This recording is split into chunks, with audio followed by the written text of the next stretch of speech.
اعوذ باللہ من الشیطان الرجیم بسم اللہ الرحمن الرحیم۔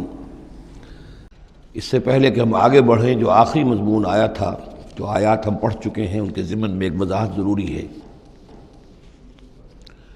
یہ جو ہم نے ابھی دیکھا کہ اس بستی کے لوگ تین قسم کے تین حصوں میں منقسم ہو گئے تھے۔ ایک وہ لوگ جو گناہ میں بڑھے جا رہے تھے، ایک وہ کہ جو خود گناہ تو نہیں کر رہے تھے لیکن روک بھی نہیں رہے تھے، اور ایک وہ کہ جو گناہ سے خود بھی مجتنب تھے اور نہی عن المنکر کا فریضہ آخری وقت تک سر انجام دے رہے تھے۔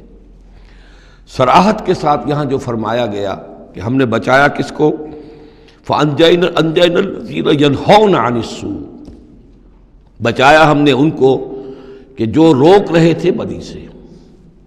وَأَخَذْنَا الَّذِينَ ظَلَمُوا بِعَذَابٍ بَئِيسٍ، اور ہم نے پکڑ لیا ان لوگوں کو جو گناہ میں ملوث تھے ایک بہت ہی برے عذاب میں ان کے نافرمانی کی وجہ سے۔ اس سے بعض حضرات نے ایک نقطہ نکالنے کی کوشش کی ہے، اور وہ یہ ہے کہ ایک گروہ کے بارے میں صراحت کے ساتھ آ گیا کہ اس کو بچا لیا، وہ لوگ جو نہی عن المنکر کر رہے تھے۔ ایک گروہ جس کے بارے میں صراحت سے کہا گیا کہ اس پر عذاب آیا، وہ ہے جو گناہ میں ملوث تھے۔ گویا کہ درمیانی گروہ جو ہے اس کے بارے میں یہاں سکوت اختیار کیا گیا ہے۔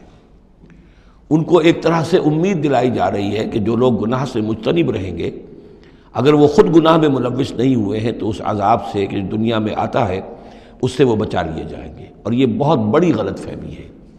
یہ ایسی ہی بات ہے جیسے کہ میں نے آپ کو بتایا تھا سورہ مائدہ کے پڑھتے ہوئے کہ جو آیت مبارکہ تھی کہ علیکم انفسکم لا یضرکم من ضل اذا اہتدیتم، تو حضرت ابوبکر رضی اللہ تعالیٰ عنہ کو خطبہ ارشاد فرمانا پڑا کہ لوگوں تم اس آیت سے بالکل غلط نتیجہ نکال رہے ہو۔ اس کا یہ مطلب نہیں ہے کہ دعوت اور تبلیغ اور امر بالمعروف اور نہی عن المنکر تمہاری ذمہ داری نہیں ہے، بلکہ مطلب یہ ہے کہ تم اپنا سب کچھ کر لو، زور لگا لو سمجھانے کا، امر بالمعروف کا، نہی عن المنکر کا، پھر بھی اگر کچھ لوگ اڑے رہیں کفر پر اور گناہ پر تو پھر تم پر کوئی وبال نہیں ہے۔ اصل مفہوم یہ ہے، لیکن اس سے انسان جو ہے چاہتا ہے ذمہ داری سے فرار، تو اس کے لیے جہاں کہیں بھی اسے بہانہ ملتا ہے اس قسم کے وہ نقطے تراشتا ہے۔ یہاں یہ سمجھ لیجئے کہ اصل میں نہی عن المنکر نہ کرنا بھی تو جرم ہے۔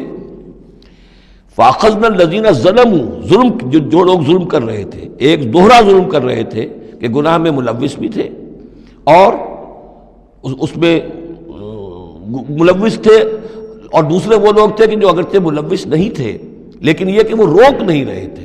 نہ روکنے کا جرم جو ہے یہ تو موجود ہے۔ اگر نہی عن المنکر فرض ہے، اگر یہ ذمہ داری ہے، تو نہ روکنا جو ہے یہ خود اپنی جگہ پر ایک جرم ہے۔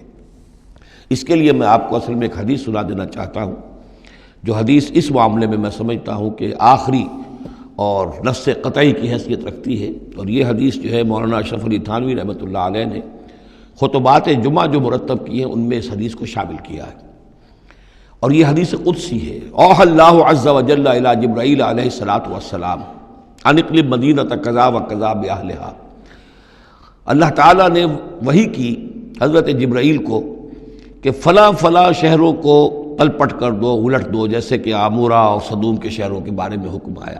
قال فقال، حضور فرماتے ہیں اس پر حضرت جبرائیل نے عرض کیا بارگاہ خداوندی میں، رب یا رب ان فیہا عبدک فلانا لم یعصک طرفۃ عین، پروردگار اس میں تو تیرا فلاں بندہ بھی ہے جس نے کبھی پلک جھپکنے جتنی دیر بھی معصیت میں نہیں گزاری، گناہ سے اتنا پاک صاف، نگاہ کا ادھر سے ادھر ہو جانا، اتنا وقت بھی کبھی معصیت میں صرف نہیں کیا، تو کیا اس پر بھی الٹ دوں؟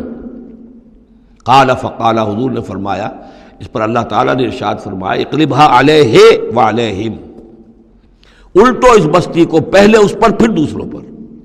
وجہ کیا ہے؟ فإن وجہہ لم یتبعر فی ساعۃ قط، اس کے چہرے کا رنگ میری غیرت کی وجہ سے کبھی متغیر نہیں ہوا۔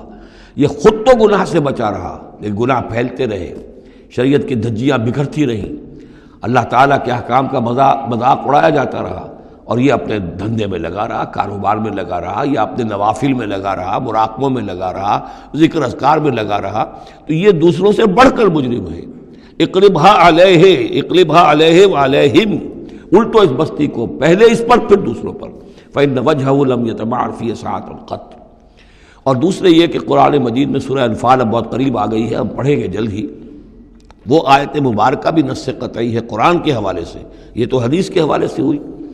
قرآن مجید میں فرمایا گیا واتقوا فتنة لا تصیبن الذین ظلموا منکم خاصہ۔ اس دنیا میں جب کوئی اجتماعی سزا آتی ہے، کسی قوم کے اندر بحیثیت مجموعی جب منکرات پھیل جائیں، تو جب سزا آتی ہے تو پھر وہ صرف جو گناہ گار ہیں انہی کو اپنی لپیٹ میں نہیں لیتی، بلکہ وہ لوگ جو بچے ہوئے تھے وہ بھی لپیٹ میں آ جاتے ہیں۔ ہاں امید جو دلائی گئی ہے یہاں سے وہ یہ ہے کہ جو امر بالمعروف و نہی عن المنکر کی آخری حد تک، آخری وقت تک کوشش کرتے رہے ہوں، اللہ تعالیٰ ان کو بچا لے گا۔ صدق اللہ العظیم۔